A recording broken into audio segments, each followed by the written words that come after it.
toutes et à tous. Merci de nous rejoindre pour cette nouvelle émission d'Agriculture et vous, une émission qui veut parler positivement d'agriculture, de viticulture, du monde rural en Saône-et-Loire. Je remercie d'ailleurs, nous sommes ici dans les beaux locaux du lycée agricole de Fontaine, Sud-Bourgogne. Je remercie également tous nos partenaires, la Chambre d'agriculture, le Conseil départemental de Saône-et-Loire, Groupama, Crédit Agricole, les AOP Gourmandes et Interbev. On va parler pour cette émission d'un sujet d'actualité après l'été 2022, la gestion de l'eau. Donc à mes côtés, j'ai trois spécialistes. On va parler qualité et quantité d'eau, stockage, pesticides, nitrates, travaux des collectivités, acteurs de l'eau. Donc à mes côtés, j'ai Monsieur Bécous, bonjour. Stéphane Convert, bonjour. Et Antoine Villard, bonjour. Mais avant le débat, tout de suite une vidéo sur une exploitation de Saône-et-Loire.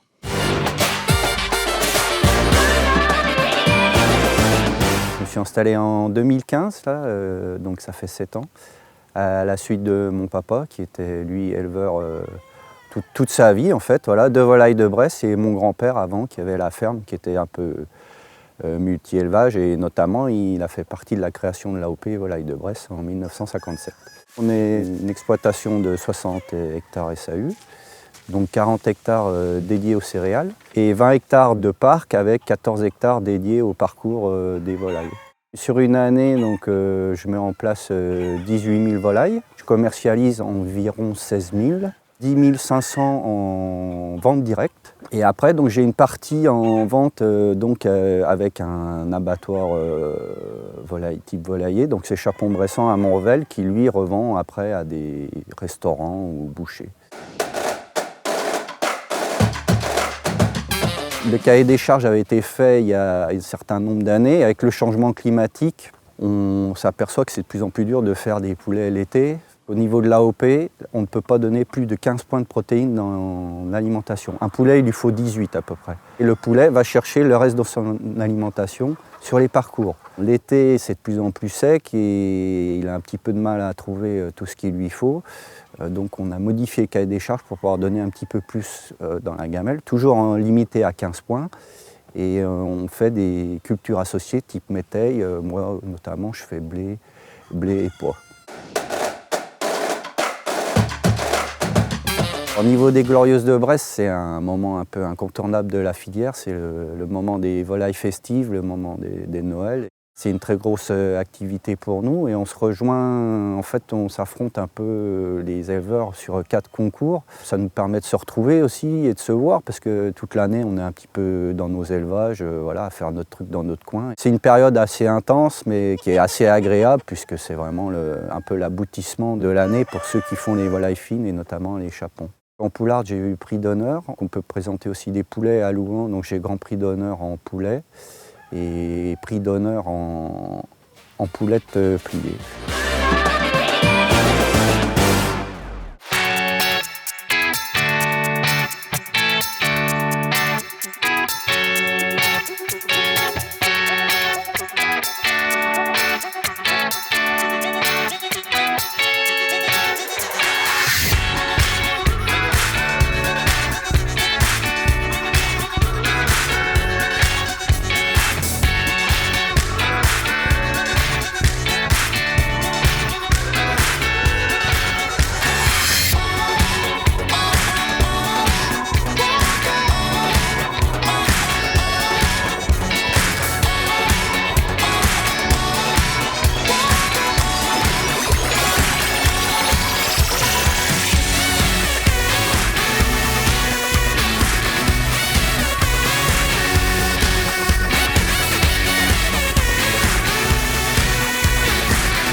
De retour sur le plateau d'Agriculture et vous sur le thème de la gestion de l'eau. À mes côtés, Monsieur Bécous, enchanté, bienvenue sur Agriculture et vous.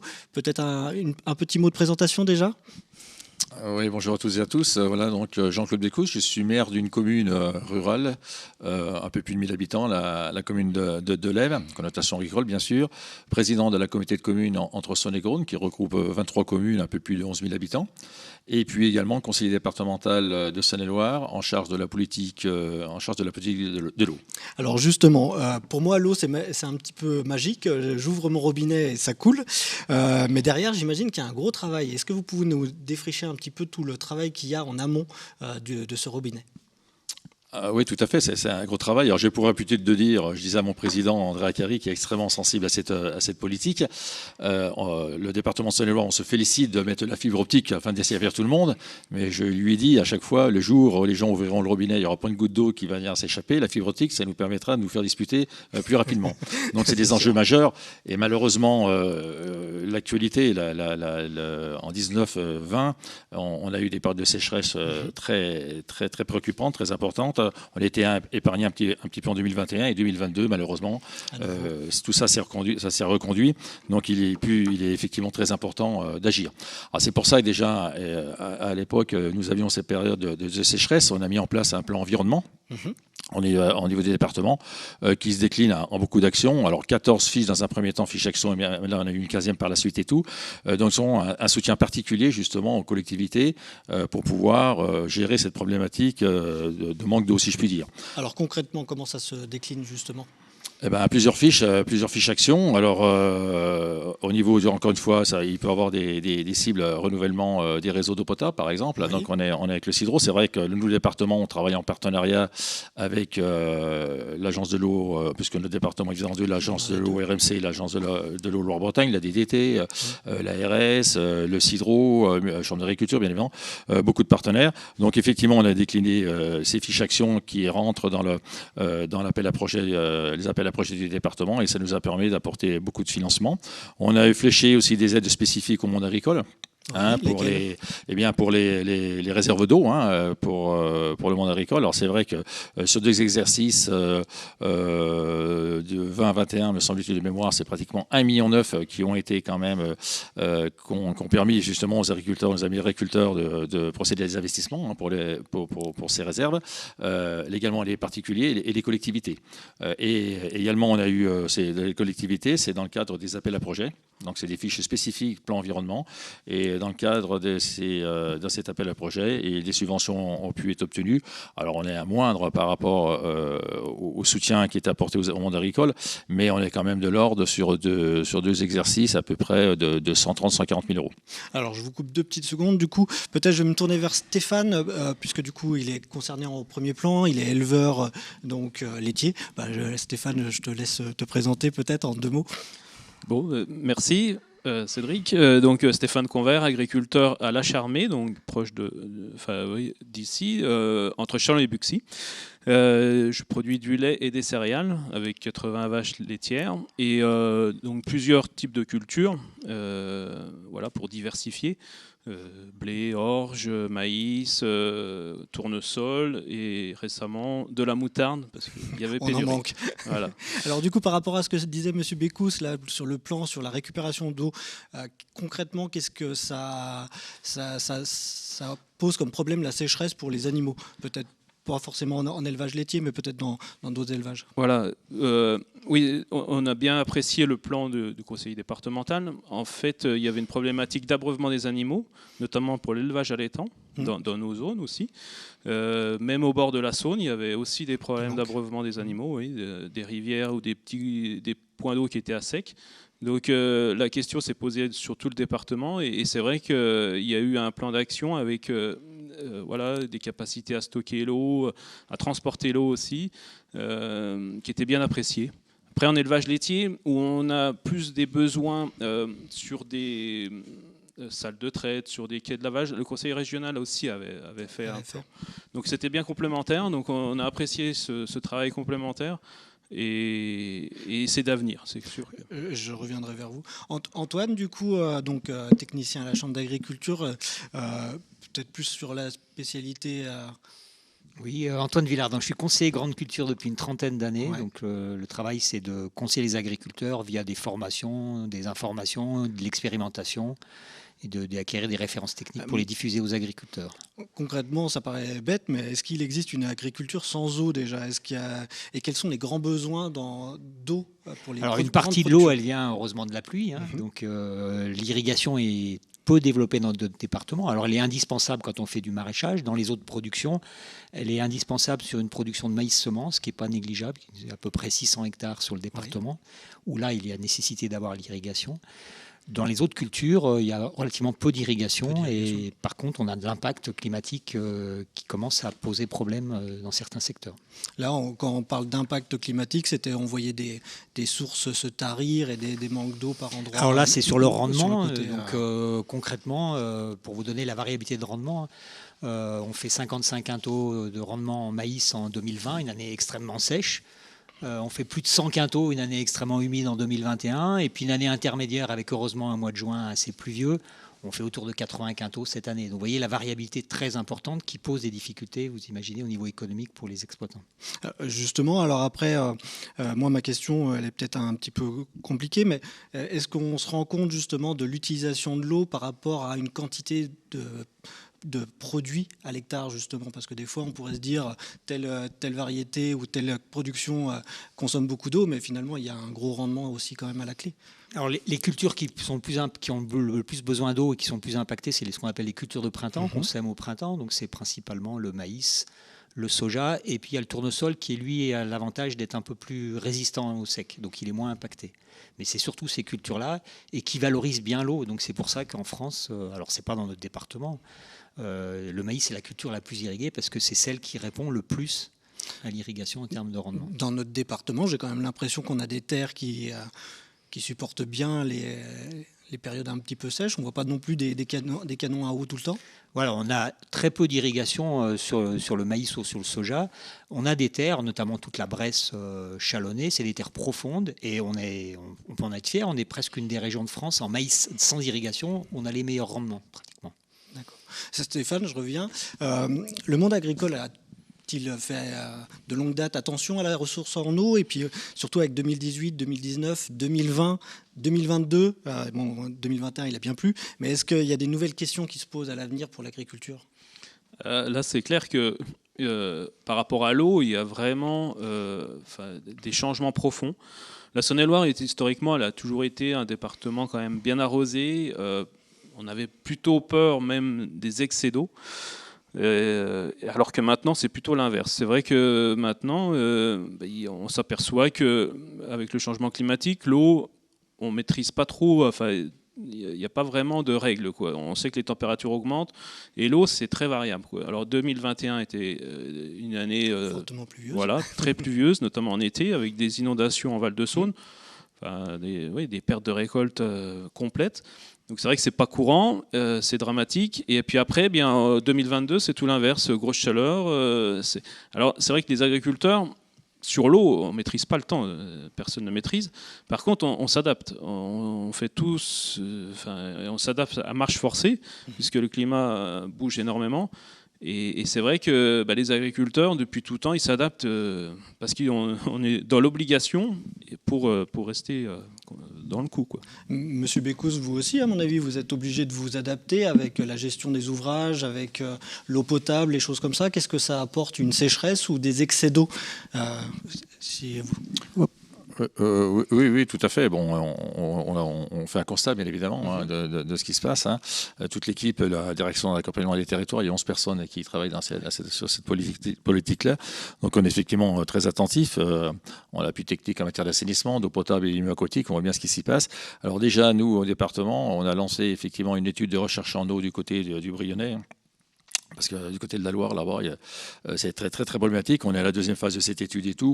On a de bons espoirs de trouver quand même une ressource qui va permettre de pallier à des gros problèmes sur ce secteur géographique-là. C'est pire que du côté de la Saône. Bien que la Saône, effectivement, il y a un niveau qui est maintenu par VNF et tout, mais on voit bien que ça se raréfie quand même malgré tout. On voit bien également sur l'eau potable, c'est les déperditions, effectivement, sur nos réseaux. Et je crains que malheureusement, la sécheresse qu'on a eue encore cette année, on voit bien sur les chaussées, ça se fissure rassurer et tout. Nul doute que nos réseaux vont être quand même mis à mal. C'est quand même plus de 13 000 km de réseau sur le département de Seine-et-Loire. Et il y a de la casse, puisqu'on a il y a de la casse et puis des pertes de rendement, puisqu'on est à peu près aux environs de 70%. Donc on parle de millions de mètres cubes qui partent de potable. 2 millions d'euros aussi pour réparer tout ça. Voilà, alors ça c'est vrai qu'on on a la chance de travailler, on a une bonne écoute quand même avec les agences de l'eau Loire-Bretagne et RMC. On va insister un petit peu quand même qu'ils flèchent un peu de crédit quand même pour pouvoir aider tous ces syndicats, tous les organismes à maintenir, ou tout au moins renouveler suffisamment de linéaires de ces réseaux d'eau potable. Ça paraît incontournable. Voilà, et puis également on lance une étude, donc on va bientôt lancer la consultation pour une étude un peu plus large sur l'ensemble du département de Seine-et-Loire pour mettre en relation la quantité d'eau disponible et les besoins. Alors on ne part pas sur un programme territorial de gestion des eaux, encore pas, comme la Côte d'Or et tout, mais on va regarder ce qui se passe, un focus sur notre département pour essayer un petit peu de regarder où ça peut coincer, apporter des améliorations. Et tout dernièrement, on en a parlé encore hier, notre président du département, nous étions en assemblée départementale, j'ai pour mission, avec toute une équipe, on va regarder pour travailler sur les réservoirs, sur les grands réservoirs, pour capter ces eaux de ruissellement, ces eaux pluviales et tout. C'est un travail qui devrait être mené de manière très très approfondie, parce qu'on ne doute pas qu'il y aura certainement peut-être des protestations par endroit, mais je pense que c'est incontournable. Alors déjà, effectivement, à l'endroit du monde agricole, qui a vraiment un réel besoin, me semble-t-il, de ces eaux. Mais hier encore, nous avions le commandant, enfin le directeur du SDIS, le colonel Pignon du SDIS et tout, et qui nous disait que la nécessité d'avoir de telles réserves pour la lutte contre l'incendie, parce qu'on voit bien que même le département de Seine-et-Loire n'a pas été épargné avec le Morvan. C'est la première fois avec le réchauffement climatique que notre département est concerné. Et voilà, il va falloir qu'on s'adapte. Donc on va travailler là-dessus, il va falloir qu'on s'adapte et tout, pour essayer de maîtriser cette situation qui, j'ai bien peur, malheureusement, risque de se reproduire. On en profite justement pour saluer tout le travail des pompiers et puis des agriculteurs aussi qui ont œuvré à aider à la reconnaissance du terrain. Alors, je vous remercie sincèrement d'adresser vos félicitations justement à l'ensemble des pompiers qui ont fait un travail remarquable, puisqu'effectivement on a eu un soutien des pompiers, même au-delà de nos départements, quand il y a eu les orages de grêle du côté du Gouin et Paray-le-Monial. Mais également, après, les pompiers de Saône-et-Loire qui sont partis en soutien sur le Jura, mais également, on a bien vu ce qui s'est passé du côté de la Gironde, c'était catastrophique. Oui. Voilà, il y a quelque chose. Voilà, on peut leur adresser toutes nos félicitations, mais comme vous l'avez dit également au monde agricole, qu'on fait un travail remarquable parce qu'ils ont emmené leurs engins, leurs cuves et tout. Alors, il va falloir que ce soit un peu encadré, si vous voulez, mais vraiment, c'est à souligner, vraiment un gros travail. Et également les chasseurs, qui avaient une connaissance du foncier monumental, et ça a bien aidé quand même pour essayer d'endiguer ce phénomène.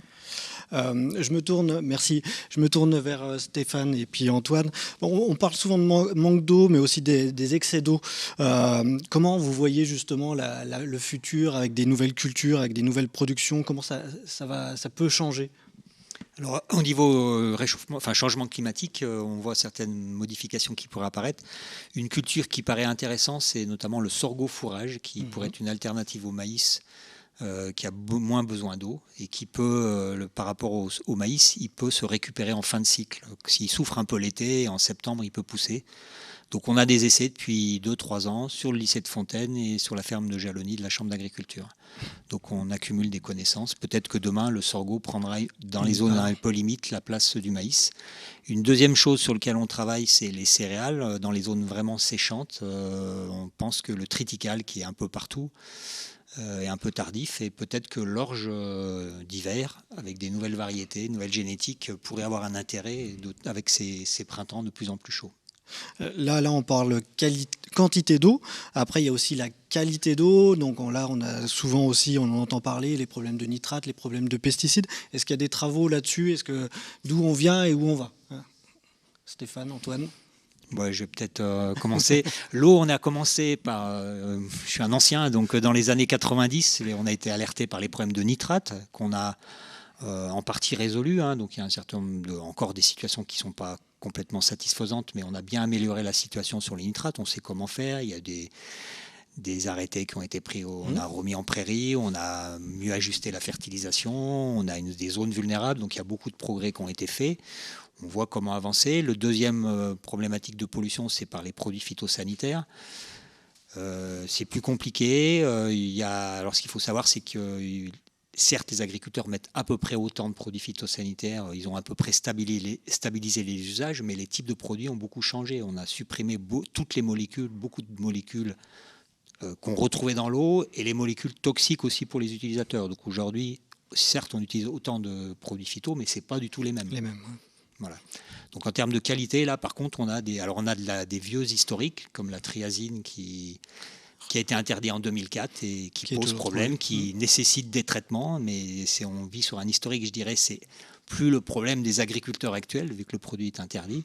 On a quelques molécules qui commencent à nous poser souci, qu'on regarde, mais ce n'est pas la majorité des molécules utilisées. Par contre, le souci qu'il peut y avoir pour les agriculteurs, c'est à force de supprimer des molécules, on est un petit peu, des fois, sans solution et ça devient très difficile de gérer, notamment le désherbage.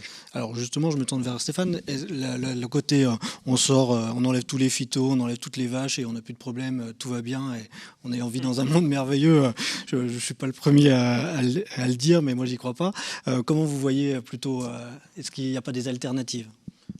Tout d'abord, moi, je tiens à dire que c'est pas le producteur qui fait le consommateur, c'est le consommateur qui fait le producteur. Ça veut quand même dire que si on a des demandes pour des produits sans phyto, tels que le bio, on est capable de le faire. Par contre, moi qui produis du lait, mais aussi des céréales, le lait en ce moment, le lait bio, ça plafonne en termes de consommation. Donc il faut aussi, c'est un problème d'ensemble, c'est pas qu'un problème de production. Nous, on est capable, à la rigueur, de faire sans phyto, avec moins de nitrates, parce qu'il y a tout ce qui est de la fumure organique. Il faudra quand même garder un apport azoté, parce que de toute façon, s'il n'est pas sous forme chimique, il sera sous forme organique. Mais on ne peut pas tout arrêter. Par contre, on est capable d'aller dans telle ou telle direction à condition que nos consommateurs nous suivent. Puisqu'en fait, il y a des surcoûts. Si on s'abstient d'avoir une production un peu productive, parce que moi j'appelle ça plus trop productive, pas intensive, je trouve que ça caractérise mieux. Nous, agriculteurs, on cherche à produire. Donc c'est vrai que si on veut produire, il faut quand même mettre des choses pour que les végétaux poussent ou que les animaux soient...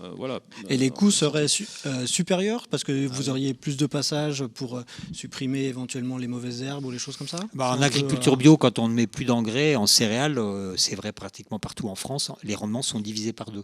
Ouais, donc du coup, alors certes, on met moins de produits, donc on a des économies.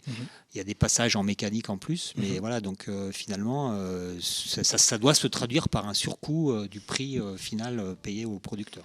Alors du coup, je me tourne vers le conseil départemental où vous êtes justement entre les deux. Vous cherchez quand même à préserver le monde agricole et en même temps à préserver la santé de tout le monde. Comment vous pouvez accompagner justement le monde agricole dans ces travaux d'amélioration, peut-être avec les PAT, avec... Oui, tout à fait, il y a un suivi. Alors, je regarde sur mon territoire, la commune de Lèves, il y a 11 périmètres qui sont visés en définitive, qui ont des normes, un suivi attentif. Donc le département bien sûr est à côté de ces 9 collectivités. Il y a 11 puits qui sont identifiés, 11 points de pompage qui sont identifiés. Alors effectivement le département on est vraiment à côté. On suit. Alors, par exemple sur le territoire de l'Aisne, parce que c'est un territoire qui a quand même quand on a identifié à ce niveau-là. Donc on avait le problème de la trazine comme vous disiez. Donc c'est 2003 donc qu'on n'utilise plus, me semble-t-il, mais il y a la révalence, c'est dans les sols, bien évidemment. Et là est arrivé, alors donc les syndicats ont mis des unités de traitement à charbon actif. Et puis on a effectivement maintenant les améthalochlore qui arrivent. C'est pas si vieux que ça malgré tout. Et on a vraiment identifié. Alors les agriculteurs, effectivement, en accompagnement avec le département, on essaie de les accompagner comme on peut, avec la chambre d'agriculture bien évidemment. Donc les agriculteurs jouent le jeu quand même malgré tout. Alors sur les nitrates, effectivement, il y a les remises en prairie, mais après l'entrepôt, effectivement, des lisiers sont faits bien à côté de tout cela. Et puis voilà, ils font tous des efforts et tout. Alors par exemple, au niveau de la communauté de communes, on a travaillé avec eux pour les productions alternatives, si je puis dire. Et là, on avait le miscanthus, on avait fait une étude sur le miscanthus, parce qu'on avait l'idée de mettre une chaufferie pour tous nos équipements, une chaufferie plaquette bois avec un mix plaquette bois et miscanthus. L'herbe aux éléphants. Voilà. Malheureusement, alors moi je souligne le travail qui a été fait par la technicien de la chambre d'agriculture, c'est un très très bon travail, mais malheureusement, on a puis l'agence technique départementale qui nous assistait aussi dans cette démarche, donc le département, et malheureusement, on n'avait pas suffisamment de bâtiments justement pour répondre à cette attente. D'accord. Il fallait qu'on grossisse. Alors, il aurait fallu pour le coup que le collège, là, que le département, mais c'était déjà lancé pour renouveler les chaudières, il aurait fallu qu'on vienne se greffer sur cette chaudière centrale, chaufferie centrale. Et ça, c'est pas fait malheureusement. Donc en fait, c'est vraiment un cycle, tout doit être coordonné pour effectivement que ça se lance et puis que ça soit intéressant pour tout le monde. Du coup, on voit bien quand même il fallait quand même un effort vraiment criant de part du monde agricole, parce que moi, je ne suis pas professionnel dans ce domaine, mais le miscanthus, le rapport est tellement moins intéressant que le maïs en l'occurrence. Ça va peut-être augmenter avec Poutine, mais c'est pas sûr. Voilà, c'est pas certain, mais voilà, donc on a fait un bon travail là-dessus, malheureusement pour l'instant. Alors on pourra remettre un peu le travail sur la planche à dessin peut-être un jour, comme vous dites, effectivement, mais voilà, pour l'instant ça n'a pas abouti. Voilà, mais il y a un gros travail qui avait été fait avec la Chambre d'agriculture, le département, bien évidemment, avec tous les partenaires à ce niveau-là. Il y a des progrès de partout. Alors, on arrive à la fin de cette première émission. Je vous remercie tous les trois chaleureusement. Je voulais juste rajouter quand même, pour combattre une petite idée fausse qui est assez répandue, on entend souvent que pour 1 kg de viande, il faut à peu près 15 000 litres d'eau. Ça m'a toujours paru un petit peu énorme, donc je suis allé regarder une étude scientifique de l'INRAE qui considère plutôt qu'en eau utile, on est plutôt autour de 20 ou 50 litres par kilo en France. Donc c'est bon, on peut continuer à manger de la bonne viande, tout va bien. Et donc du coup, je vous invite à vous abonner à notre chaîne, c'est gratuit, à regarder et puis à liker, à partager cette émission. Et avant de vous dire au revoir, on va partir pour une petite recette de cuisine, un cordon bleu de veau en sucette à la purée de légumes verts. Et je vous donne rendez-vous pour une prochaine émission le 18 novembre pour les produits AOP Gourmande. À très bientôt.